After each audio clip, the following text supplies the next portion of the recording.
பிரிவு 40 கீழ் அந்த வக்ஃப் போர்டுல இருக்கிற சேர்மனோ அங்க இருக்கிற ஒருத்தரோ இது வக்ஃப் போர்டுன்னு வந்துட்டா அந்த வக்ஃப் போர்டு வக்ஃபுக்கு சொந்தமான சட்டம் சொத்து என்று சொல்லுவதற்கு எந்த பிரிவினையை கையாள்வார்? அமைதி. இப்ப செக்ஷன் 4 படி பிரிவு 40ல ஒரு enquiry should be conducted by the Waqf board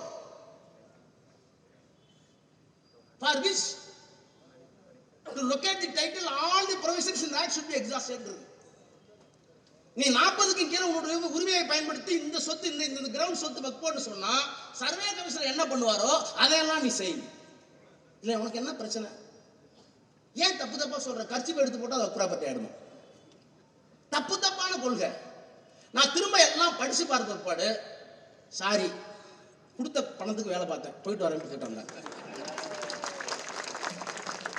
நான் ஏதோ இங்க ராணிப்பேட்டையில வந்து வேணும்னு பேசுறதுக்காக சொல்லல. கிரண் ராஜு பேசுகிறார் சட்டத்தை அறிமுகப்படுத்தி பொய்யவே சொன்னேன். உனக்கு பொய் சொல்றதே வேலையை போச்சான்னு கேட்டேன். இந்த சட்டத்தை முதல்ல அறிமுகப்படுத்திய போது திருச்சூரை சொன்னேன். அது என்ன ஊரு? திருச்செந்துறையை சொன்னேன். அந்த திருச்செந்துறை ரெக்கார்டு எடுத்து போட்டேன் வக்ஃப் போர்டுல.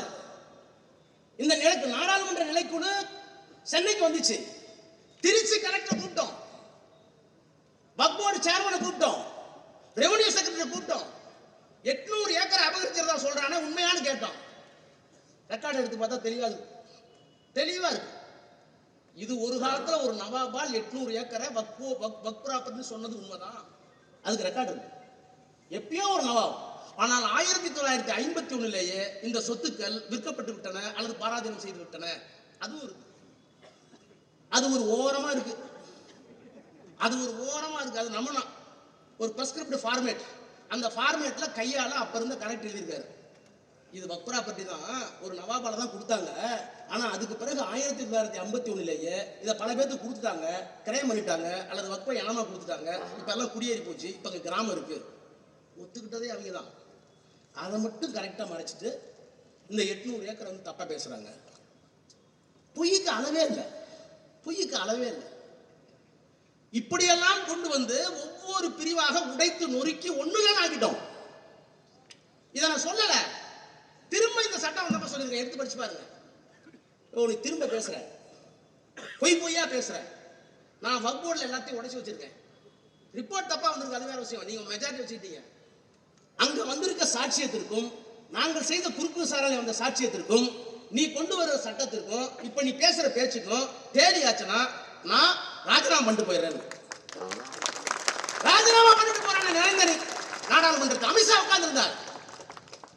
I am ready to resign provided what you are talking before the parliament should tally with the report and the documents submitted to the report.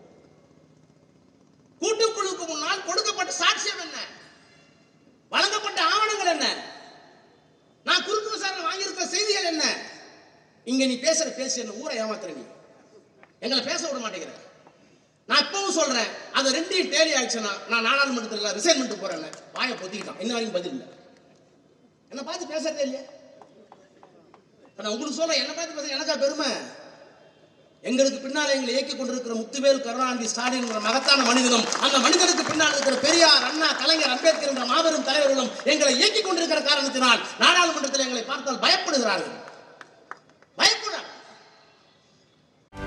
செய்திகளை உடனுக்குடனும் துல்லியமாகவும் தெரிந்து கொள்ள சப்ஸ்கிரைப் பண்ணுங்க.